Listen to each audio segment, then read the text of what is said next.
Hey guys, it's Brit. Welcome to my legacy house where everything starts at home.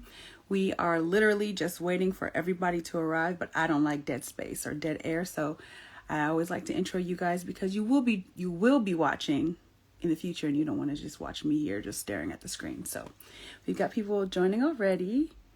Hi Veronica, hi Raina, hi Tia. And while I wait for Lorenzo, per usual, Lorenzo and I always hop on first, just to kind of like shoot the breeze a little bit and catch each other up on our week. But if he is still working, which I think he is, I'm just going to start off. We do still have job opportunities for individuals, even if you're a student, for substitute teaching. So this is under Sub 360. It is part of the Child 360 services here in Los Angeles County. And I'm going to read the ad for you guys, just so you kind of have it in your memory bank. We also just posted it to our stories, and you can DM us if you want more information, okay? So, are you passionate about helping and teaching children during their most critical, earliest years? Child 360 offers a workforce development program that provides high-quality training for substitute teachers in the early childhood education field. To begin this program, substitute teachers will receive placement training to help you keep children safe and engaged. Once in the classroom, substitutes will have access to regular check-ins with a substitute supervisor, free online courses, an interactive substitute learning community, and career track advisement. So to learn more, go ahead and visit child360.org/sub360 or contact Shannon Jones, and we will DM you the information if you'd like it, or you can just screenshot or screen grab our last story that we have up right now. So how's everybody doing? Just going to get everybody invited on in here. You know. Let's see here.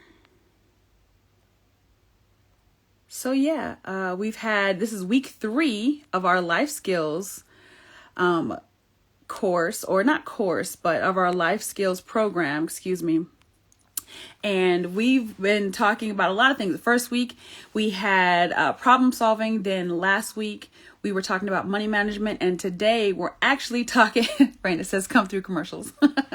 And today we're actually going to be jumping in to time management. Now, a lot of our mentors, as well as Lorenzo, have voiced in the recent past about their opportunity for improvement to be in the area of time management. And I see Lorenzo right there. Hi, Kim. And so it's just really, really important that the people who felt like they needed time management either join in tonight or definitely view the archive. But it's always more fun when we're interactive online. I see some of our mentees coming into the chat room. Hello. I'm trying to get Lorenzo in here really quickly because, hey, Lorenzo, you're on, sir. So yeah, how's everybody's week? You guys can go ahead and enter in the chat room. What I really want is for everybody to be engaged. So if you are in the chat room and you're not on the screen, in the future we will be inviting people to join us on the screens. But if you're in the chat room, definitely contribute to the conversation. It makes it so much more rich.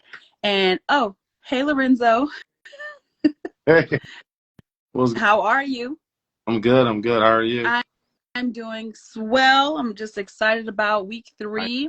Our mentors have hit the ground running with their mentees, and I will say that we do have space now. For if people want to enroll, I'm gonna get to you in a second, Lorenzo. I'm still doing my ads. Oh no, go ahead. Do your thing. No. So we do have space in our mentor program for both men and women now. We've had a few people had to withdraw for personal reasons. So now we have space on our roster for individuals who think they may benefit from more than just our weekly live sessions, which are open to everyone. In our E-Mentorship program, which is, there's 2 of them. One is the men, so it's the Whole Warriors Collaborative and the Quality Queens Initiative. In those, you will be assigned a mentor And every week they will make contact with you, or you will make contact with them, just to kind of check in to see what you need, what you are thinking about, what the things that you need assistance and support with or on in your life, because we just want to kind of balance the scales a little bit, because we all need support every once in a while. And so if you are interested, the link is in our bio, and we definitely can't wait to meet you. We have plenty of space in our men's program, plenty of space in our women's program. So if you are interested, especially after tonight, and you see what we have going on, please go ahead and go to the website, apply. You will be placed within the next few days with a mentor to get you rolling. Okay, we do ask that you do respond to the mentors when you are placed, because if there's a week of no interaction, then you're automatically waitlisted, so that we can get other individuals who may need our services into the fold. So with that being said, hello everybody. I love that you guys have all joined the chat. Hello. Lorenzo, how was your week and your weekend? My week was great, thank you. My weekend was pretty cool. I kind of worked a little bit on Saturday, and then yesterday I just tried to take a little chill day yesterday. But other than that, everything was good. Last week, the whole money management really had me going.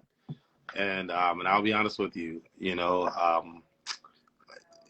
has caused me to kind of take a pause and a break, just kind of reassess some of my wasteful spending, and take an opportunity to to redirect some of those funds into other areas instead of shopping and Amazon brothers, cars, things that I don't need, where I can really repurpose that money in other areas. Okay. And I'm even more so looking forward to this week, time management. Time management, I think we all can really, truly benefit from. But it's interesting because we really don't know how much time we really waste until we really sit back and really analyze, like, man, it only took 30 seconds. If you would have just thought before you did it, but you really could have saved yourself a little bit more time and headaches. So absolutely. And that's why I was so excited about, I got dressed up for y'all today. I got a whole little thing on, y'all just can't see it, but I feel dressed up, so y'all can get this energy, because you guys were so adamant about time management. So I was like, oh, this is gonna be a lit live today. So what is an opportunity? Well, I guess the opportunity for improvement is probably the same thing, but I'm glad that you did have that wonderful week, that positive week. We still have people filing in. Hi, PS Lovely. So is there anything that you want to tell the people before we hop on with our mentors? Because everybody is kind of in the building, I believe. Yeah, the only thing I can tell everybody, especially for our mentees, listen, grab a scratch pad. All right, tonight is it. Stay ready so you don't have to get ready. Take some good notes. And our mentors, once again, thank you guys. And I know you guys are all going to be chiming in, which, last week, I think our little thread was off the chain last week. Yeah, I love the engagement. I love everybody just really being truly involved, and I'm looking forward. So, have at it, facilitator. Oh, okay. And I will ask anybody in the chat room if you guys could share this right now with some of your network so that we can get more people into the conversation. That'd be lovely. It's not a requirement, but it is a request. And I'm going to start getting our mentors loaded up. So I'll see you in the chat room, Lorenzo. Yep, see you soon. Bye, everyone. Bye.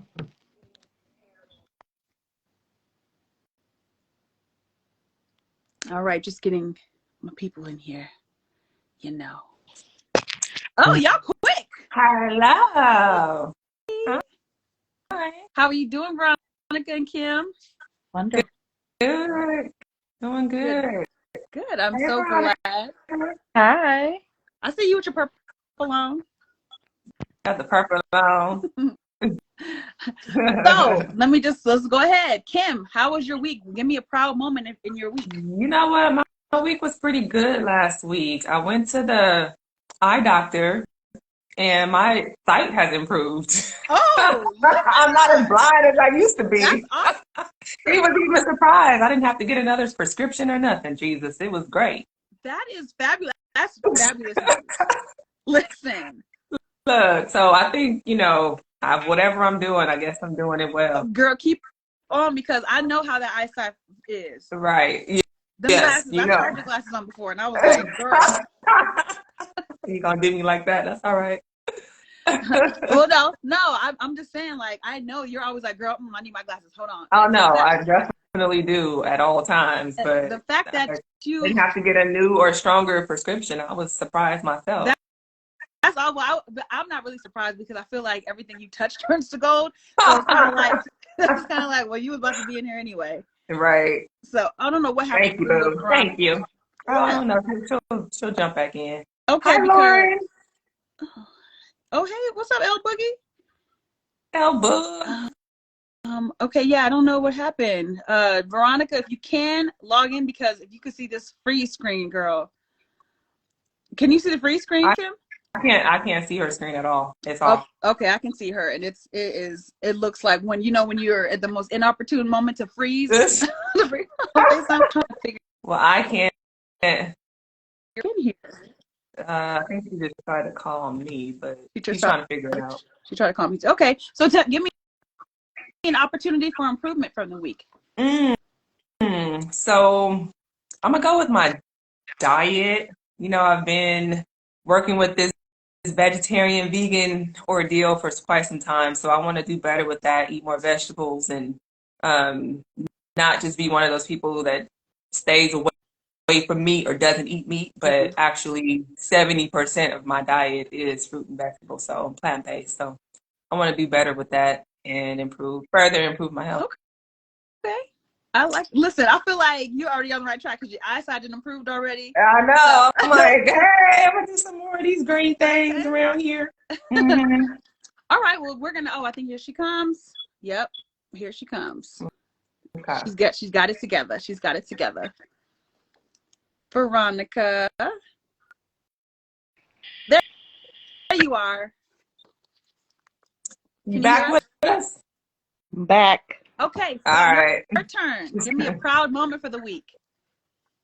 You know, this week, I'm proud because of time management. I do want to talk about that. I have 3 babies. I have a 3, a 5, and an 8. So picking up and dropping off is very hectic. But I've actually set up on a calendar and how much time I have. So when my clock hits to get off work, I have to tell people sometime. Like I'm on a plan. So my proudest moment is getting pickups before that 6 o'clock deadline. So so they're not sitting out there like you wouldn't get a GPS called on you. You know, because that happens. Poor babies. Okay, that is something to be proud of because I can't imagine juggling 3 babies and a full-time job and a husband and a house and all that. No, ma'am. No, ma'am. So give me an opportunity for improvement for you this week. One opportunity I'm going to give myself is not always saying yes. Okay. And that might sound like a bad thing, right? But I have an open door policy, right? And it's like, come in, I'll help you. But I'm running into where they may be there and 2 or 3 minutes late because I've offered that time. I actually get on the couch at this point and say, you got to look because you running late and it's kind of a little frowned upon. So that is an opportunity for improvement for this. Okay. And that's fair. I would love to ask some of the people in the audience, chat room, the conversation, to start identifying proud moments in your week and start identifying moments of or opportunities for improvement, because we want to know how you guys are going as well. So we're going to jump into our topic of time management. And this is, now that I'm thinking about it, I probably should have butt this up with the productivity module, if you can call it that, because I'm like, there's so many crossovers that come to parallels mind. there. It's totally fine. There's other ways. Yeah. No, absolutely. So let me ask you in the chat room, you guys too. Are you a time manager or does time manage you? You want me, I'll go first. Mhm. I am a time manager. Okay. Okay. Time I can manager. agree with that for you. Okay. Let me tell you, your management skills, your time and organization is something to be admired and envied. Thank you. So I agree. Thank I you. agree. V? So if you're talking about doing time cards and approving people time, hey, I could manage that all day. But oftentimes I find that the time does manage me. Okay. Jumping in and out. So I'll be honest there. You know Yeah, what? I'm just gonna have to be know, guys, we have two very different lifestyles and what we have to manage. So, like, mother of three, full-time job, household members, it's a lot, and I'm just here, kidless, you're not just there. childless. Don't do that. Don't do that. But I do have other things that I do, but I ain't got three little ones running Yeah, around. I got don't do daily that. time for. And that's But I'm really just how most saying, it's different. It's it, different. There's a we all difference. different, and that's the thing. That's the beauty of it, because everybody has their thing, and we can't really compare one lifestyle to another, because we're all kind of like trying to deal with this without a manual, so to speak. And so I don't Oh ever yeah, want to to there's no think that manual to this. no manual. Mm-mm. So we have Trevor in the chat that says time kicks his butt, and Raina says time is running this thing. And then Tia Georgina says a bit of both. And I understand I understand the frustration of that, because for me, I would say I'm a mixture, but I think time more so runs this thing than not. And I think that's a lot of the source of my anxiety sometimes, is that I feel like I'm running out of time. I don't have enough time to do the things that I think I need to do when I need to do them. Mhm. And so I'm looking forward to this conversation as well, because I need a little help in this department. Yeah. How about that? And I just like how the parallel with us doing money management last week to time management this week, and we budget our money, or we try to. We also have to budget our time. Mm-hmm. And money can be earned and spent, but once time is spent, it can't be earned back, right? Mm-hmm. So we definitely have to be more mindful. And I think as we grow older, we realize that more. Yeah, Just how valuable our time is. absolutely. Lovely says, it depends on the day. I feel like I'm a combination of both. And then Lauren says, true. So absolutely. So did you guys know that the leading cause of stress in most people in America is too much to do with too little time? Wow. Leading cause of stress. Something that is, now that we're going to see tonight, something that is so fixable. Yeah. Managing our time effectively so that we do have enough time in the day to handle the things that we need to handle in the day. Mm-hmm. But it's the leading cause of stress and anxiety. Not all these tragedies that happen, because the tragedies come and go, but day to day, baby. Yep. Okay. So, hey, Diego, he entered the chat. Hello, hello. Hey. So, did you guys also know, by the same token, effective time management boosts relaxation, satisfaction, and success overall? Who knew?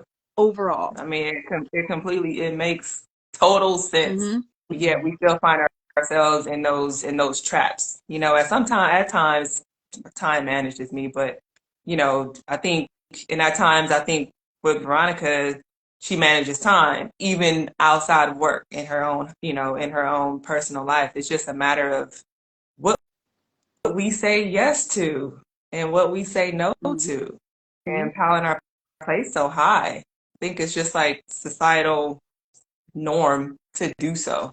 It's become Especially a given expectation for us, everybody, to be absolutely. overachievers. Mm-hmm. Mm-hmm. And then you ask yourself, what is an overachiever? Because everybody has their bridges for what am I overachieving or am I underachieving? And there's really a barrier. Compare it to other people, which is dangerous. Dangerous. Okay. Also, did you guys know that good time managers like Kim here, they tend to have productive work habits, effective relationships, and successful lives overall, just by managing your time. I'm not talking about intellect. I'm not talking about emotional maturity. just managing the 24 hours in a day every day. Mm-hmm. That, mm-hmm. that And I is, think the 24 hours in a day, like that's a fallacy. People say, you got 24 hours. You don't have 24 hours in a day to do something. mm-mm. Like you don't. People sleep for 7 to 8 hours. You need that, Supposed to. And that's kind of where the stress and the cortisol rise and all that stuff comes from, because people aren't resting properly. And you just have to find time to do that for yourself. And I find that people who tend to mismanage, money, or they don't budget properly, also deal with it in the time realm as well. But can I, so when does the 24 hours start? So this is one thing that I just want to bring to everyone. Just look at, they say you get 24 hours or whatever it comes from. And I wholeheartedly with Kim, it's a fallacy. When does your 24 hours start? You're talking 12 a.m. to 12 a.m. the next day? Not possible. Because look at your work shift. Look at your school shift. Look at, you start adding up in that 24 hours. You lucky if you get 12. I'll be real honest with you. Besides the eyes closing, the grocery shopping, I'm talking about the necessities, putting the gas in the car. So when does that 12 hours start? So that's a question. That's a whole conversation in and of itself. Okay. Did you know that people who are managed by time, like me, like a lot of the individuals in the chat room, they tend to suffer from anxiety or stress or exhaustion and burnout, and complications within relationship, complications within handling the tasks that they have to handle, because we mismanage our time on a more frequent basis than not. So what we're going to talk about tonight are 4 areas of time management, and kind of explore some of the options and some of the methods that we can kind of start to get our lasso around this bucking bull that we call time. So the 4 areas are goal setting, prioritizing, procrastination, and scheduling. Yep. So how I like to break it down, I think this has helped. I know it's helped a few people, but when you talk about that 24 hours, right? Like she said, you okay, baby? Drink your water. Okay. You have 7 to 8 hours of sleep. Hopefully people are getting a good amount of rest, because that is necessary to reduce that stress, to reduce all of that. And if you have an average of 8-hour, 9-hour, 10-hour, 12-hour shifts like we do, you're working that amount of time, right? So there's not very much that you can do. Well, some people find a way to do it, but there's not too much you can do for your personal life while you're at work. So if you break down time within 30-minute blocks, like the average person who works 8 hours, you have what? My math is correct, about 14 or so, actually about 17 or so, 30-minute blocks of time until you have to go to sleep.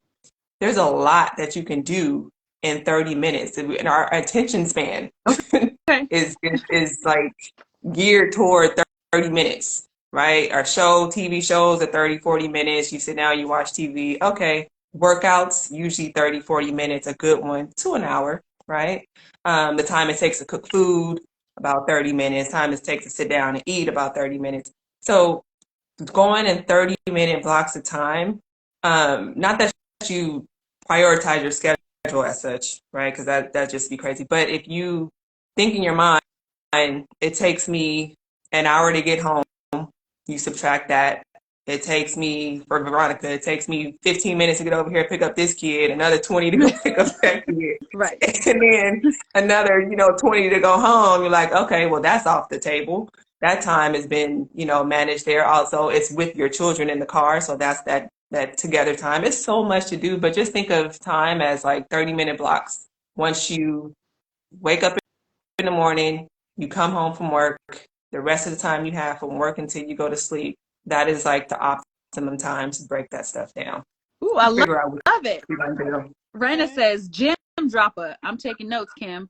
Good. I hope we all taking notes, because that is that. I mean, something so, like, we'll say simple, right? But we don't think about it. So something so simple, it's so effective in just taking that part off of it. You're not helter skelter. Now you know, okay, everything has a place, everything has a time. So that's perfect. That's a perfect shift, that, or something that you can add, you can implement tomorrow, type of a thing. So then, in the vein of that, goal setting, when we're talking about time management. Now, I think it's important to note that goal setting gives you direction and priority. And a lot like with that time blocking that you just set up, if you have that list for that optimal time, you know which direction you're going, and you can prioritize the actions based on the time of day or its importance. And so it's important to define SMART positive goals. What do you guys think about when people set goals and they're positive as opposed to negative? Like, what comes to mind when you think of like positive goal setting as opposed to negative goal setting? Obtainable and not obtainable, like something, or maybe like too far in the future. Okay. Like, it's not an immediate goal. It's not broken down to where you can manage that amount of time or manage each section of that goal to meet a long-term goal. So it's like unrealistic. Yeah. Unrealistic, yes. Okay. Or not obtainable. To be measurable. I mean, you need to be able to track that progress. If I'm in a certain position and I'm sitting in and I say, what is my 5-year, right? Is my 5-year goal, right? Whether it's buying a house, paying off my student loan, just getting my next promotion. Is it attainable? And is it measurable? And if you can measure it, what are you using, or what tool are you utilizing to ensure, maintain that you're measuring it correctly? And I love that. That's so smart. And I say so smart because it's part of the framework of goal setting, that we have to have SMART goals. They need to be specific. They need to be measurable, like Veronica points out. They need to be attainable, relevant, and timely. Because we have people make lofty goals. And when we talk about positive goal setting, we want to talk about things that we want to do and not things that we want to stay away from doing. So we don't want to say, oh, I don't want to eat any more junk food. Instead, you frame it where I want to eat more healthy, more wholesome, more whole foods. That's good. Because if you live in the positive, you're going towards that, and you're not judging yourself when you don't obtain it. You know? That's good. I thought so. When I read on doing research, I was like, oh, a lot of times it's language we use. Like positive language builds us up to where we feel positive, we feel energized towards putting forth the energy to do something, to take a step. Because a lot of times it's just about taking a step. Joni says, drip on them, Veronica. Attainable goals. Absolutely. Attainable and measurable. Because, we are, I think people, just as a race, human race, we are goal oriented, but a lot of it's rewards based. So we feel like we've achieved something, even if it's small, we feel like we've won, and that just spurs the next thing. And so it's easier to take the next step or obtain the next goal or set the next goal. And when we talk about time management, our goals are always time based. They're always time based. And so if we can't effectively measure them, we can't obtain those goals. So when so what do you guys think about like prioritizing types of goals, like whether they're important, or how do you guys go about organizing your goals in terms of the time that it takes or the time management around obtaining your goals, even the small ones? There's so many different ways. But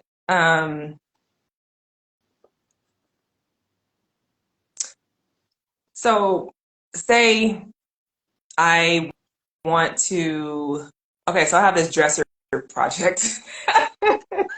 Wait, another one, not the file cabinet? No, not the file cabinet. So I want to redo my dressers. Like, I have standers, I have the sanding paper and all that stuff, and I want to do that. I want to try to do that this week, right? So I said, okay, today when I get off the live, I'm gonna go take stuff out of my drawers, put them in my guest room, have everything ready to go outside, right? And then tomorrow when I get off, when I get home, I'm gonna set the paper down, put the dressers on top of it, get ready to stand, right? I'm just gonna break it down into pieces and until I'm ready to actually do it, which is gonna be on Thursday. But every day I'm gonna do something toward that goal of me getting this project done before next week, because I want to get them sanded and I want to paint them on Sunday. Okay. So that's in my mind. Like, I just say, okay, I have to do something every day, every week. If it's, money management, I got to save this every week. Or if I'm actually doing something, a project, I have to do something every day, a little bit every day. Because if I want to try to do all of that in one day, guess what? I'm going to be overwhelmed. I'm going to be stressed out. I'm probably not going to finish it because it's just going to be too much expenditure in one day. So I just try to do a little by little on a daily basis. And I find that helps me. When I'm running errands, sometimes, like if I plot I plot my errands in the direction that I'm going.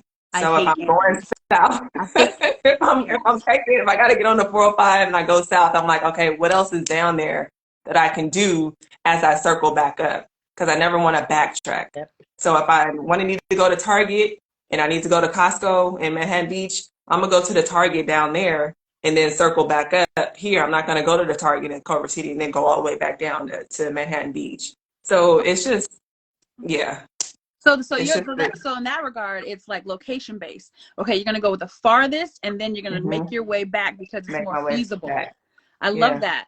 So P.S. Lovely says, she puts the important tasks first, including anything with a deadline, and the smaller tasks follow. And that's actually one of the most recommended ways to prioritize goals. So you clarify what's urgent, you clarify what's somewhat important, and then something that can wait. And so right in that little pocket of that comment, you've already established, okay, the urgency of a task is probably going to place it on the high importance list. And then you're going to work your way down from that. And I think that's the most effective, because say you run out of time for that day, the things that can wait are at the bottom of the list anyway. And guess what? They can wait. They can wait. So that's perfect, because what you've illustrated, Kim, is smart. You have specific, concrete, and behavioral things that you do to attack each part of your goal, because you've set smaller goals within those larger goals. And it's measurable. You're like, okay, I can finish this now. I can finish this small thing. I can finish this small thing. And I think that takes the overwhelm out of the tasks of trying to accomplish bigger goals. Yeah. And I think that's important. So like task oriented, goal oriented, I feel like it's probably a little different, right? Like you have something that you have to do and you have something you want to get to.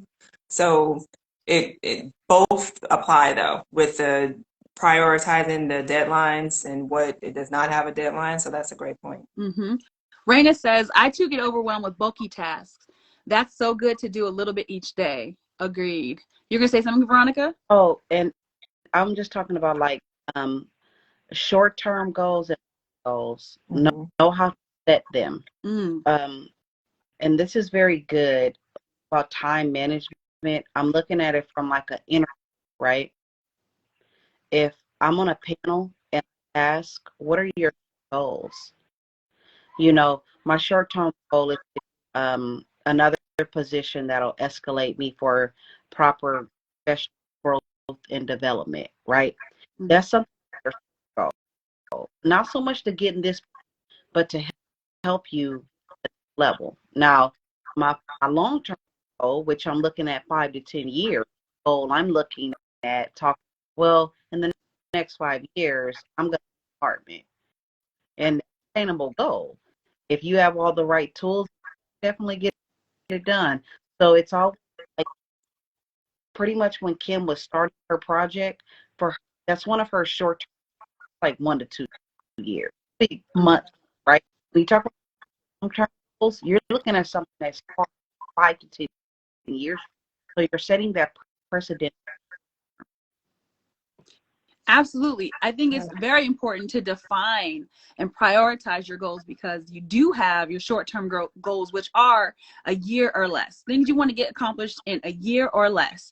And then your long-term are from 5 to 10 years. And so it's really important that you don't mix the two up and be unrealistic by saying, okay, I want to do this in the next year. And it's a task that takes 4 to 5 years. So if you can't say, oh, I want to go get this master's degree in such and such, but you have an associate's. Now, I will say stranger things have happened, but not that much stranger. No. And so you have to be realistic with setting those and prioritizing those short-term and long-term goals. And we'll get into the weeds of it, but we're just kind of starting with the general or setting the stage with goal setting, because that's probably the biggest form of time management. And just to go into the chat, because I don't want to neglect anybody. Lindsay says, I try to get things done right when I get home. If not, it's not happening. But you can't do everything you can't do everything when you walk in the house.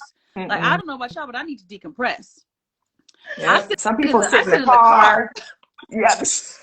I sit in the car for a good 30 minutes before I walk into the house. Oh, I can't stand you when you sit in the cars. Oh my gosh. I don't understand. I understand people that need to do it, but I don't understand people who sit in the car for like minutes and 10, 15 minutes. I'm like, get out the car. Let's go. Time to go.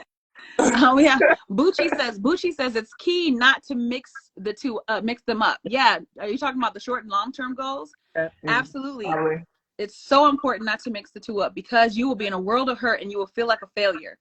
And oftentimes you're not a failure. You're just experiencing stress and anxiety, and you just have to figure out other ways to do it. Wait, Johnny says, Kim, I sat in the car today with the seatbelt on. That was a real. So many people do it. So many of my friends do it. I just don't understand it. That was a real. And so I think a little piece of advice, or like something that you can think about when we talk about, because we're still talking about goal setting, we haven't jumped into the next portion, but in terms of goal setting, when you're prioritizing, list your short-term goals first. And those are easier to define, because those are usually revolving around personal goals like fitness and nutrition, family goals like getting your kids on a schedule or something, or just managing pickup time like Veronica. And then career. Now, career can span the whole gamut, right? It can go short-term and long-term, but it's important to identify and understand the short-term versions of the goals for the career. But you definitely want to at least start listing out some of the things you want to accomplish in the next 6 months to a year. And then you can move on to bigger and better things from that. So let me ask you guys a question. And I know the answer, but everybody else don't know, y'all. Who sees themselves, and this is for you in the chat room too, who sees themselves as a perfectionist? I'll wait. Because I know I am, so I'm going to fall on the sword first. I don't like the term. I never did like the term perfectionist. Disliking semantics aside. I know. Me. Okay. Okay. Nobody. Okay, wait. So P.S. Lovely says, I use a habit tracker for my shorter term goals. Oh, hey, okay. Send me comment the name of that habit tracker. Because habits are going to build the behaviors you need to complete the goals. We want excellence to be a habit, okay? Raina raised her hand 3 times. Let us know that she's a perfectionist. Are you a perfectionist, Veronica? You're not a perfectionist? No. Okay. Cheryl says me. Tia Georgina says me. She's a perfectionist. Anybody else? Anybody? You guys can say not me if you're not a perfectionist. I just want to kind of poll the room. Lorenzo says, I desire to be a perfectionist. I strive very hard. It's a Virgo thing. You desire not to be a perfectionist, or you desire to be a perfectionist, Lorenzo? Because I'm a Virgo too, so don't throw that in there. No, I am a perfectionist. Anybody else? Okay. So did you this know? Might be, what's up? No, go ahead. Oh no, okay. Oh, Joni says perfection don't live here, Chief. I like that, Joni. I like that. Lindsay says it's synonymous to be He He was said to be. clarifying. He Okay. strives to be a perfectionist. You know, it's interesting. So did you know that people who are perfectionists tend to be procrastinators? The biggest procrastinators? And for those who don't remember what procrastination is to put something off that you need to do. That probably makes sense. Yeah. Because they feel like they don't have everything they need to make it perfect. And they can't obtain everything they need to make it perfect. Is this synonymous to say, I just want everything to be right? I think Brenda said we in her business now. I think that to want to do something right doesn't necessarily mean that it's perfect. Right. Because I think it's a spectrum. Like, and I don't think that you get caught up in not doing something because you want to make it perfect. And so you're trying to figure out how to make it perfect, or you're just stuck in like analysis paralysis. Right. Cheryl says that she is a perfectionist depending on its level of importance to her. And then Tia Georgina says, yes, she always wants it to be perfect. So we are the biggest offenders. Yeah. We perfectionists are the biggest offenders of procrastination. And procrastination is literally a thief of time. So when you think about whether or not you procrastinate, is there something that you always wanted to do, but you put it off? Then you need to think about what's keeping you from doing it. What are you avoiding? And what's the worst that can happen if you complete the task and it's not perfect? You have to identify, a time to work on that particular mindset, because it's not healthy, because we're never going to be perfect. And as long as usually an operation of fear. Say it again. Fear, operating in fear. Mm-hmm. And fear of not being good enough. To be. Mm-hmm. Fear of not being good enough, not being accepted. It's a form of validation to say that you want something perfect. And it's a form of control. Yeah. It's a form of control. You can't, because something could be perfect to your standing and people still not like the product, not like the outcome. So it's important to kind of put these things in perspective. If you think about, and I started doing this because of therapy. I started doing this, asking myself, what's the worst that can happen? And if something like, and I try to stay away from catastrophizing, because then that makes me further not want to start doing something. Procrastination is the thief of time. We have to be careful of wanting things perfect, no matter how important the thing is to us. Get it done to the best of your abilities at the time, because tomorrow's not promised. Amen. That's a great point. Cheryl says, I have learned to put things out whether I feel it's perfect to me or not, because I had to learn I was in my own way. And that is, listen, you better preach, Cheryl. Very tough to do. It is so hard to do. And I congratulate you on being able to put things out, being able to push yourself to that, because that is difficult to get out of our own way. We are the heaviest thing to move for ourselves. So procrastination. So perfectionism will definitely hinder your ability to achieve your goals. And so Lindsay says, fail forward. Absolutely, because we're constantly learning from our mistakes. Constantly learning from our mistakes. Cheryl, Nicole, that was a great point. It was. Absolutely. Because nobody really learns from success. We learn from our failures. How do we know if we don't actually do it, if it's not going to be perfect? You'll call it a failure, or that person will call it a failure, and everybody else would have loved it. But if you still think it's a failure, I mean, yeah, that's not healthy in the mind at all. And I've been there, thinking, that I sucked at something, or I didn't put out a great product, and people's like, oh, this was great. And I'm just like, no, it wasn't, because this wasn't right. This wasn't right. This wasn't right. Oh, I didn't even notice. You didn't notice it? And then I'm like, it didn't even matter. You know what I mean? Like, and here I am stressing out and feeling down and not proud of the product when people didn't even notice what I noticed, so yeah. What'd you say, Veronica? Yeah, that's big. The mindset thing.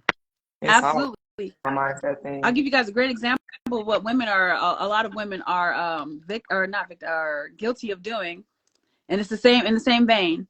When somebody says you look nice, your hair looks nice, or your outfit is nice, you know, or you look great, you're like, oh girl, no, I need to lose 10 pounds, or oh no, my hair didn't come out the way I wanted because da da da da da. Like we definitely have to work on acceptance, because then that helps us clear the path to manage ourselves and our time more effectively. Exactly. Yep. Okay. So I think we kind of touched on it, Kim. But how do you guys currently manage your time? Because now we're going to get into the weeds of time.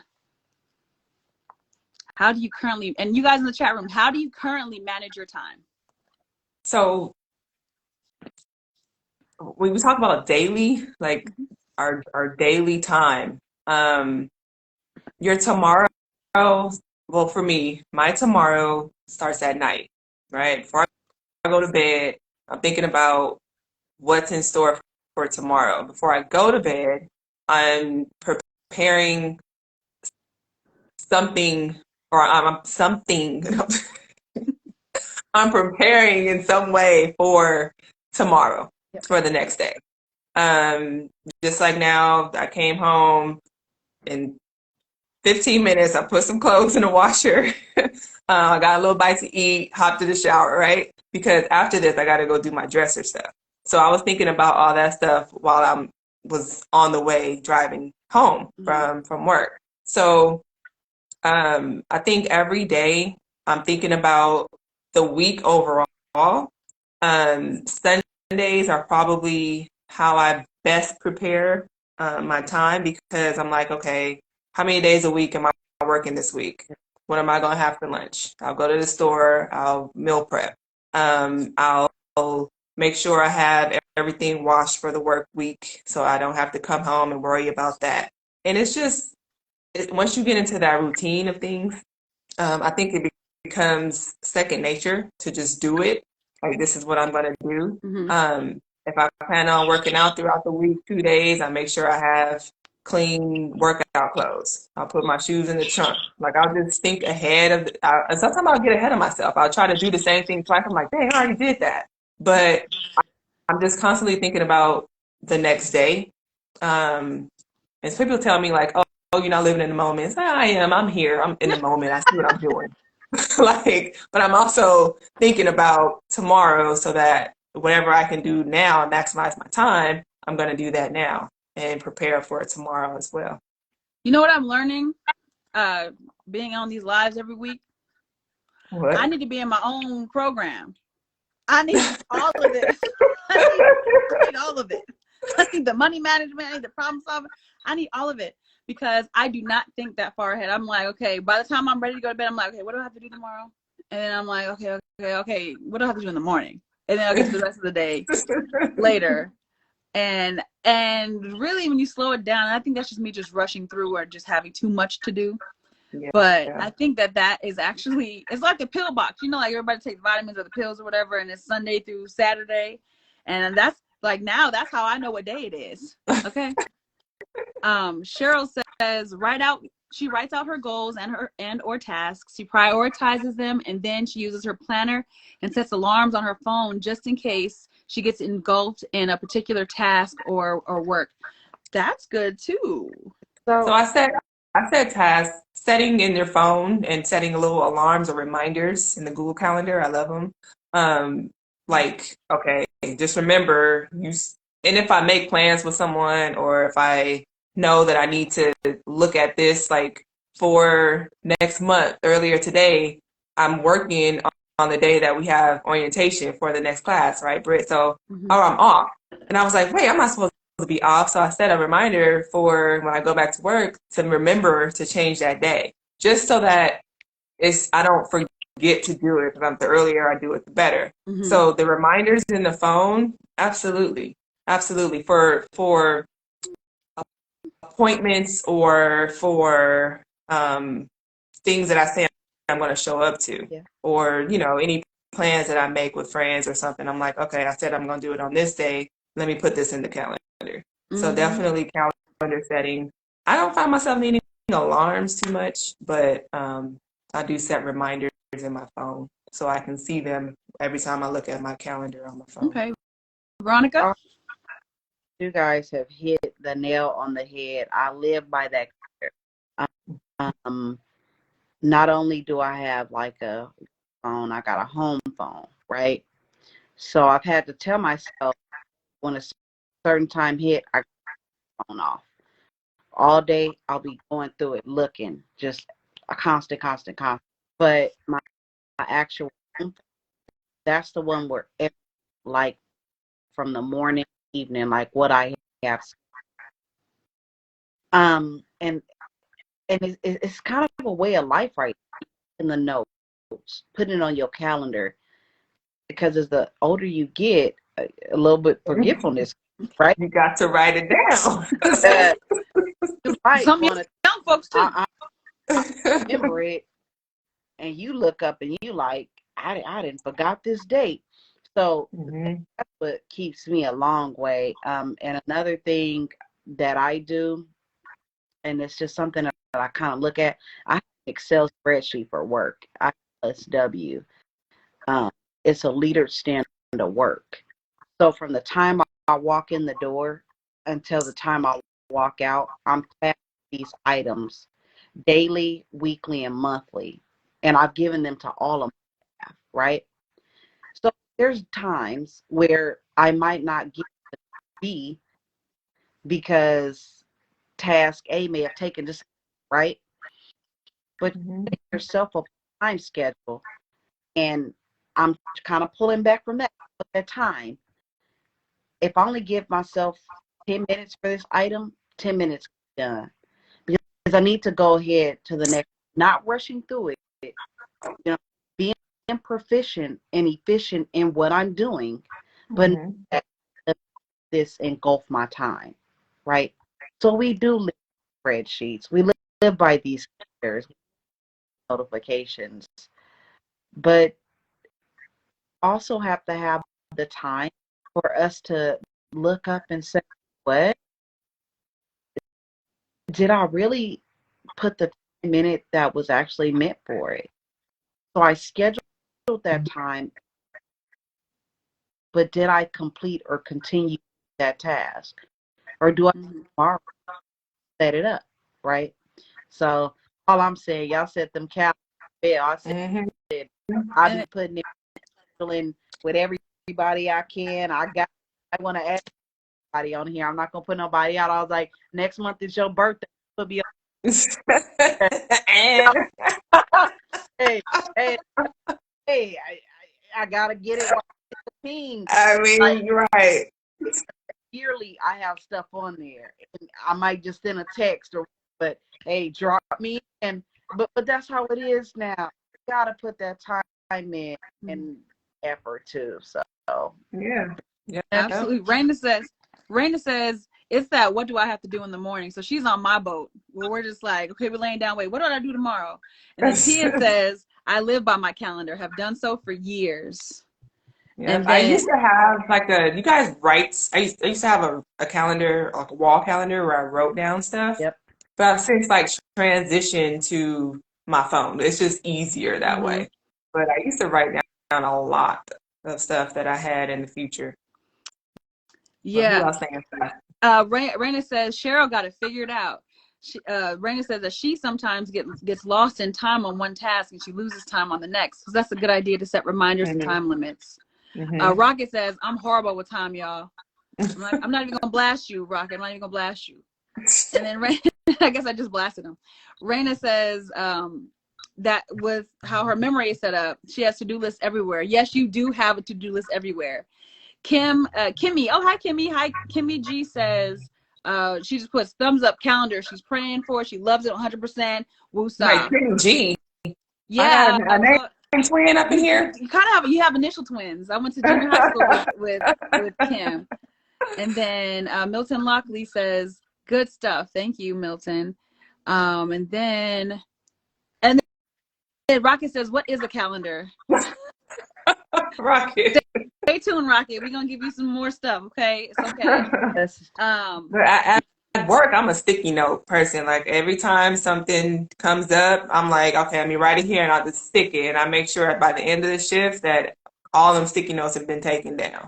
So I'm just a boom, boom, boom. I love Yeah. them. See, my sticky notes, I end up writing a whole book on the sticky note, and I'm like, what was this sticky note for? I'm just like, what needs to get done right now? Tell me what needs to get done right now. Okay, I got it. Here we go. You know, I really need to. I needed this session, y'all. I'm telling you. But even with that, Brit, you still get things done. Right. And I mean, I don't even know if y'all know how much schooling this girl has had, but you have been to every school, got every degree, like you know how to do it. It works for you. However you do it, it works for you. But I do think at times you put yourself under a lot of stress, like you write papers on your phone and do all that kind of stuff because you know. They didn't need to know. But you get it done. I'm just kidding. You get it done, though. So give yourself some credit. That's some advice I can take, Shawty. I'm a chill. So let me see. Oh, Rocket called me a professional student. Yes, I'm a professional student. I'm a professional and a student. You know it. So when we talk about, and I think Kim, you kind of opened us up with this one when we talk about exploring the scheduling techniques. You talked about time blocking, setting aside real hours or 30-minute blocks to work on our goals. And when I say goals, I don't mean like super life goals. I mean just like, you know, our daily tasks and stuff like that. Tasks. Yeah. That's why I like to like split them up. Like we all have things that we need to do, you know, and you get into a routine, you fall into a routine. And I think routines are healthy. Like we all need them. And there are some things that we should do, you know, in order when we do get home from work or when we get off of work. You stop here, you do this, you go home. It's okay to have a routine. Every once in a while, you're going to jump off of that. But to make sure that things are functioning and always made whole, yes, you need to have a routine and operate within those blocks of times that make sense for you. And don't underestimate the amount of time it takes to do something. I think a lot of people... You said don't underestimate? Don't underestimate it because people... I got a friend, I ain't going to call her out, but she'll think it takes 10 minutes to get from one place to the next. And I'm like, you're going to be late. Right. Like you're going to be late. And every time we meet up for lunches and stuff, she's about 30 minutes late. We sitting, you know, me and my other friend were sitting down at the table. And she's like, well, I'm leaving the house, y'all. I'm just leaving the house. We're sitting down at the table at the restaurant. And I'm like, what's going on? So, you know, some people just underestimate the amount of time it takes to do a task. And I think we should pay more attention to that. I think that's a great point. I think it's a great point. We have Milton Lockley says he uses a checklist all the time, all the same. It all works. So he basically saying every method works. So I guess it just depends on your personality type. Rocket says he was the last minute paper writer, and he's a freestyler. That's him. Rocket. Rocket, you and I are going to get some better habits with our time management from this particular live right now. Got to, Rocket.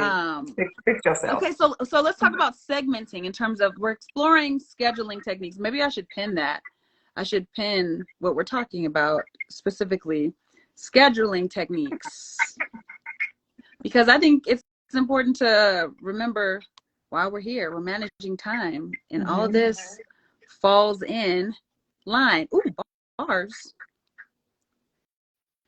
So Rocket says it takes 15 minutes to get anywhere in California. Rocket, sit down. And then Raina says, ooh, Kim, I'm guilty. I underestimate how long it takes to get ready.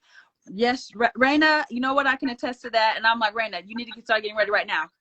Go get ready right now. You need 6 hours. Go get ready right now. It is important to be cognizant of how long something takes, or how long, you know, you can estimate how long a task is going to take. And that includes commuting and all that kind of stuff. So let's talk about segmenting, the segmenting scheduling technique. I like this one better. Not better. I think this one works well with my personality type. So for segmenting, you break the large tasks up into smaller and easier to accomplish goals, like you mentioned, Kim.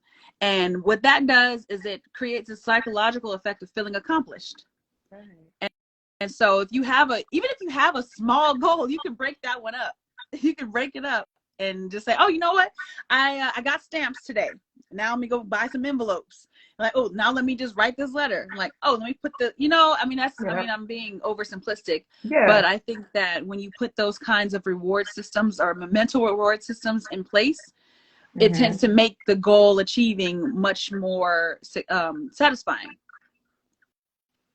V, did you have something? Did I interrupt you? Oh no, I was soaking out good information. Hold on. Yes. Oh man. And then, go ahead. Oh, I was trying to make sure nobody else. I don't want to talk over anybody. So, like Milton mentioned, to-do lists.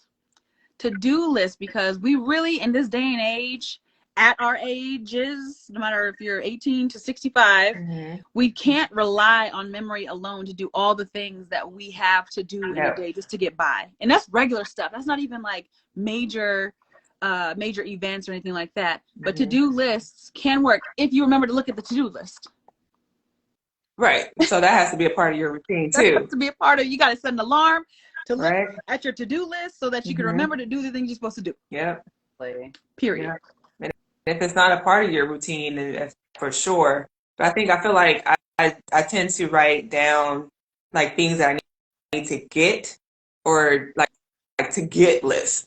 Like, okay, oh, remember, I need to get this, I need to get this, I need to get this for a certain task. But I'll retain that task or that goal or that thing to do here more so, and then I'll have to remember what I need to get in order to complete those tasks. But there's there are 100 different ways to do this, but for me personally, like that's what I find myself doing. And it seems to have worked for you. Go ahead, Veronica. I think that my to-do list works more with personal life than my personal, right? In our personal life, like we have so much flexibility, but actually in you need some type of, it's like discipline, like right? You know what you have to do within this hour. I've just turned on and I chilled for that hour, right? But I knew in my mind that I had to do, they could have been accomplished. So then here we go, procrastination, right? And that segmenting, blocking off that time is important. You know, whether we do a checklist, a to-do list, it really goes back, and I said, are you looking at the list? I could do my to all day in my professional life, but when I get home, like my safe, like I'm done, you know. And you put that time into your routine. Like, I'm gonna sit here on this couch and I'm gonna flip the channels for at least an hour. That's what I'm gonna do. I like that because I do that at work. I do the to-do list, but I'm sitting at a desk usually if I'm doing admin stuff, and I can put the to-do list in front of my face, and I don't move until I get those things checked off the list. But when I get home, it feels like I've been holding my breath all day, and all I want to do is breathe. And so I don't want to be restrained by any kind of like routine, or I don't want to be disciplined. I just want to let myself be free. And you don't have to. Yeah, you don't have to. Every single day, like if we bog ourselves down with every single day having to task or what am I looking for? Like adhere to a schedule or a task. Or use a time block for something every single day. That's overwhelming. But just know that you can potentially perform at least 7 to 10 tasks, 30-minute blocks. Every day that you get home, you can do it because you do have the time. It's really just to make people know, like, damn, that is actually a lot of time that I can get something done. Especially if it's a goal. And as far as the to-do list at home, you just keep it somewhere visible. You keep it somewhere where, okay, I know I'm going to look in this place every day, and add that to your routine. What do I need to do? Remind myself what I have to get, you know. Yeah, there's so many different ways to do it, and I think each person has to try it and figure out what works for them. Oh, I'm gonna try it. I'm gonna try the time blocking for work days, or for for 5 days out of like a week. A week. And then allow myself, and then actually time block, like say the whole day or something, to do whatever it is that I feel like doing or not doing. Yep. To allow myself, because I think that when we do have a task list, or we think we should be doing something, that's where the anxiety starts coming in, because now we're starting to judge ourselves. Right. I have to do this. We I have don't to do that. always have to be doing something. I love that. Like that's not healthy. I love something that. can be. I've woken up at 4 a.m. and I get up late, and I'll just be like, yeah, nope, not doing anything today. Like I'm going to stay in the house and I'm going to watch TV, take a shower at noon, go cook me something, wash the dishes, go back, watch TV. Like I've done that because that's important for your own mental health. And if you take that time to decompress, then okay, you're recharging your battery. It's not wasting time, it's recharging your battery and keeping that shit going. I'm sorry, I didn't mean to curse, but keeping it going so that you can do something, more productive the next day. But it's important to pay attention to yourself and carve out that time for yourself, sure. Yeah, because rest is not a luxury. Rest is a necessity. So it's a necessity. I want to put out something that I saw in the chat. I usually don't do things from the chat. I do want to say rest and relaxation. R&R. It is so important. When military folks deploy overseas, they're sent back home for a period, right? And I'm talking. They have to come home and recharge their battery to go back to whatever is going, right? Whether it's non-combat, they have to leave from where to relax and rest. So when we're dealing with time and time, we also have to allow ourselves to rest, right? We need to take a break.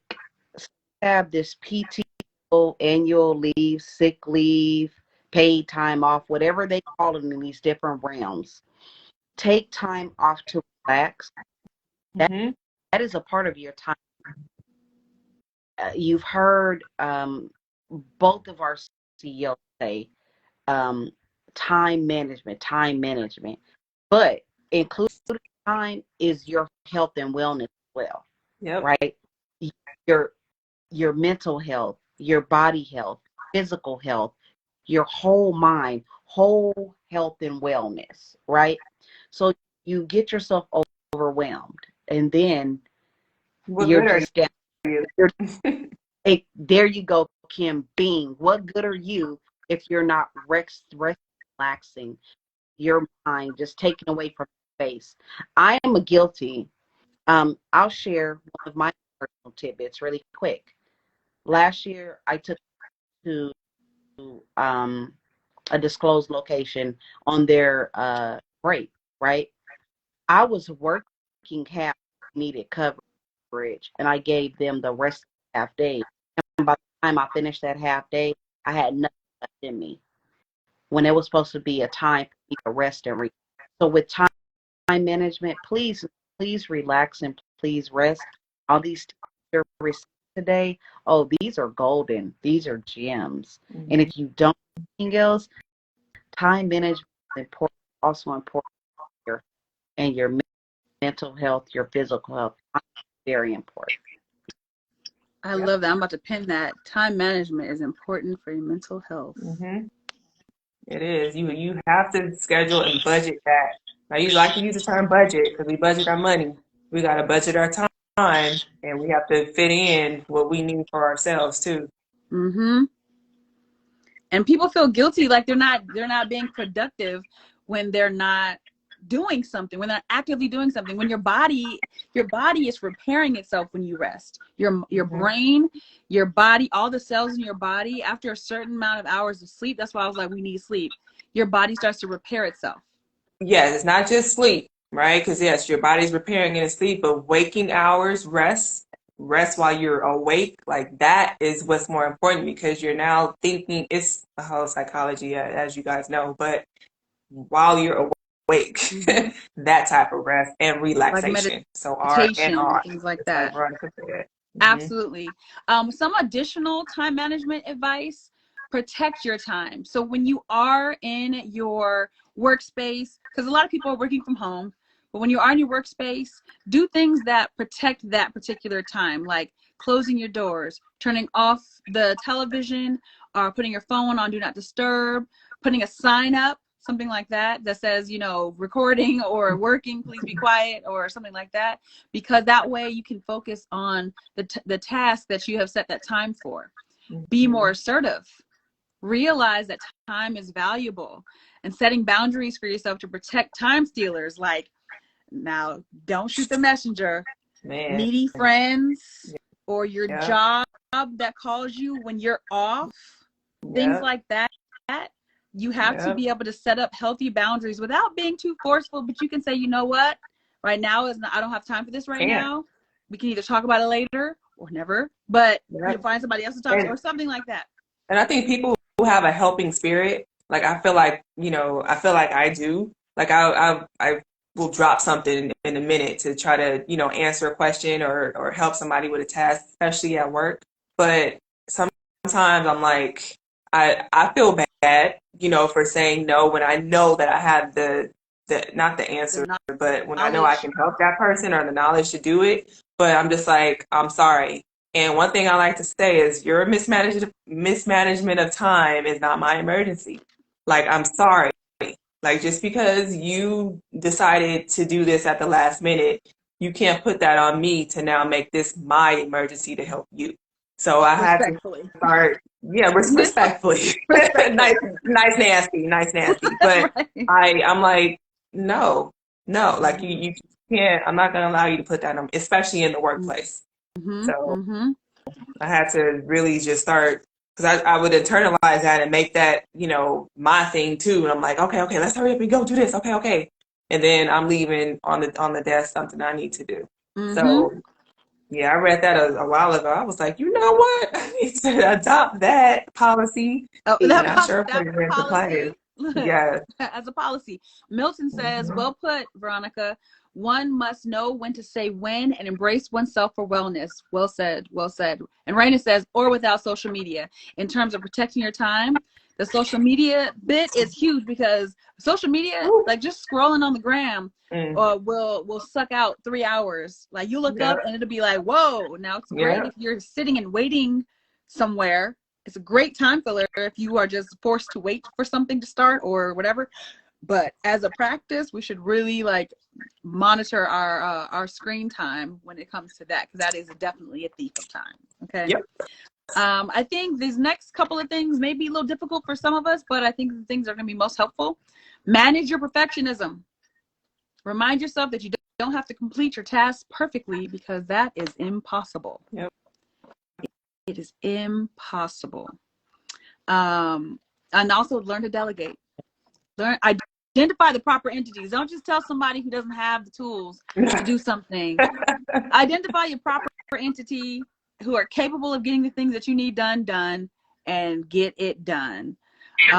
Because that'll relieve this. If you trust somebody to get a task done, that relieves the stress and anxiety for you to feel like this pressure to get it done yourself. And I think Lorenzo talked about that last week when he talked about something he needs to improve on an opportunity. Correct me if I'm wrong, Lorenzo, but it was just learning how to delegate things when he took that long trip to, Palm Springs, and he could have had somebody else do it. That's it. That is really, that is a problem on a larger scale and a smaller scale in our lives, at home and at work. I always think about, sometimes I just wish I did have maybe like a 7 or 8-year-old running around here, because I'm like, you know what, go, you can do that. Go over there and give me the remote control. Put some socks together on the floor and put them my color. Just leave them over there. Just tell them, something. Go do something. But Oh, you could yeah, have. like we have to really, for real, learn how to Veronica do that. said you don't want that. Oh, to still mess it up. You can get it. What you? Oh, she said you can have it. She got a couple of kids you can take on. Hey, I already said. You know what I'm saying? Bring them over here for about a few hours, and then I'll bring them back. It's also important, you guys, that we remember to maintain our balance, because the task only becomes stressful when there are imbalances elsewhere in your life. So how much time you spend, how much quality time you spend elsewhere in various aspects of your life, and how important those things are to you are going to be paramount when it comes to managing your stress and your mental health. And so those are just a couple of things when you're talking about your time management that are not really skills, but more things that you can do to help enhance that time management experience. Mm-hmm. So I want to talk about the benefits, but also the symptoms. So the symptoms of poor time management.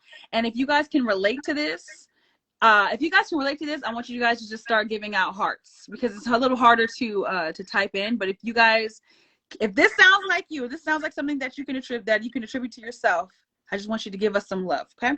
So, do you experience any of these? Forgetfulness, lack of concentration, fatigue,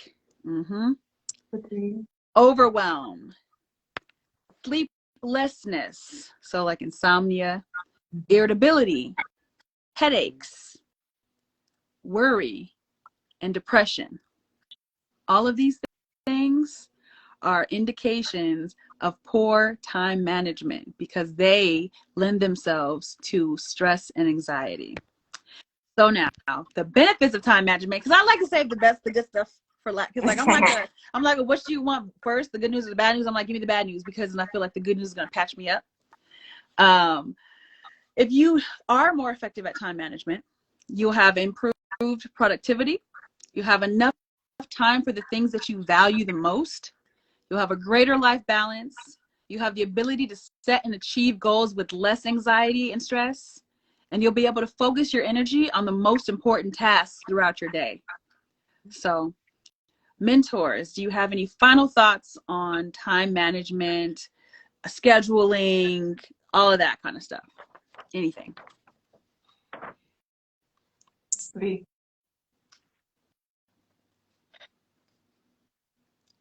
Always make time for the things that you value. And when I say value, some people find that monetary, some people don't. I value family wholeheartedly. We don't know how much time we have left on this earth.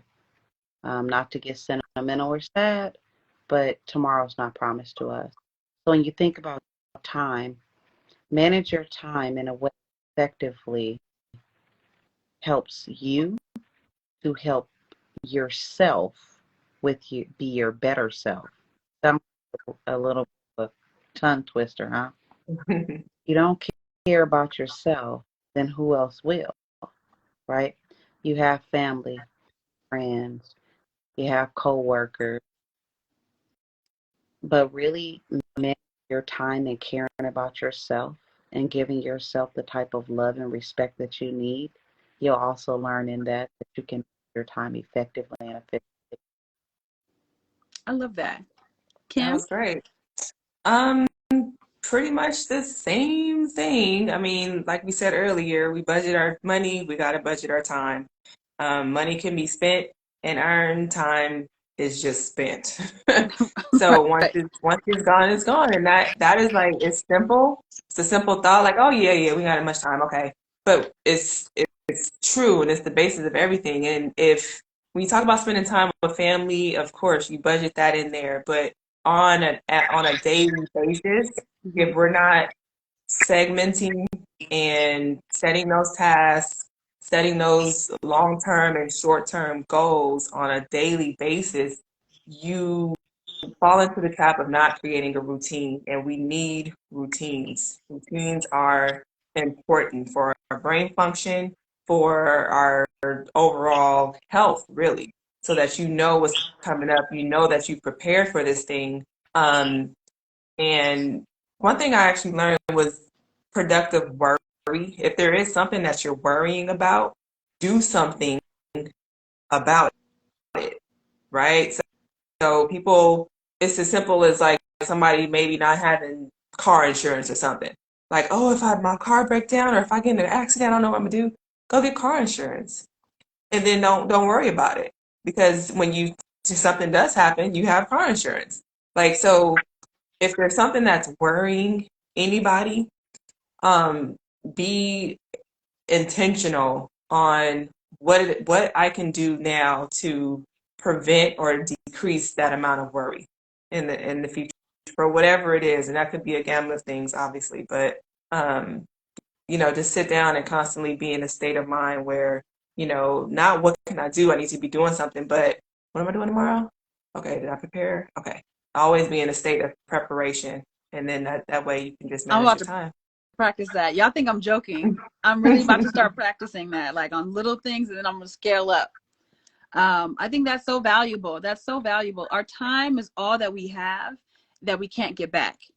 Because like we said earlier, you can spend money, but you can earn money back. You can't get time back. So it's very important that we focus on that. Now, I know a lot of us have said that we are managed by time as opposed to being time managers, but I do want to point out that in various parts of our lives, we are the time managers. We are. And so I want you to pat yourself on the back for the areas in your life that you know that you have effectively managed the time, and give yourself some grace to grow in the areas where you can improve your time management. Because if you beat yourself up about not being good at something that you wish you were good at, that's not going to help anyone. So keep it positive no matter what. And I know some people are like, oh, I like to be brutally honest. Be tactfully honest with yourself, because making yourself feel bad about something that you need improvement on or that you want to improve upon is not going to help anyone, and you're not going to end up Quickest way to depression. Exactly. So I will say that if you are in the program, if you are in one of our programs, our whole warriors or our quality queens, feel free to talk to your mentors about developing a time management plan for yourself to figure out what works for you, because you and your mentor are going to know, because you guys are getting to know each other, and you'll be able to walk through little projects and little things that help you build routine, help you build those habits up so that you can live a more balanced and holistic life, so that your mental health does not suffer for the lack thereof. And if you are not in our program, definitely 18 and up, men and women are welcome. Just go to the link in our bio and you'll fill out the short application, and then you will be placed with a mentor so that you can start on this 52-week journey of self-improvement, of holistic mental health. And if you need traditional mental health support, we have that for you as well. But I thank my wonderful mentors who joined me tonight. Next week we're back.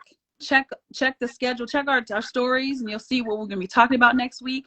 But every week is something. I learn something every week. I'm sure our mentors learn something every week. But we appreciate you guys coming in here hanging out with us at My Legacy House, where everything starts at home, 7 p.m. Pacific Standard Time on Monday nights. We're going to say good night tonight because we're effectively out of time. Yes. So I will see you guys next week. Y'all. Bye. Have a good night. Peace and love.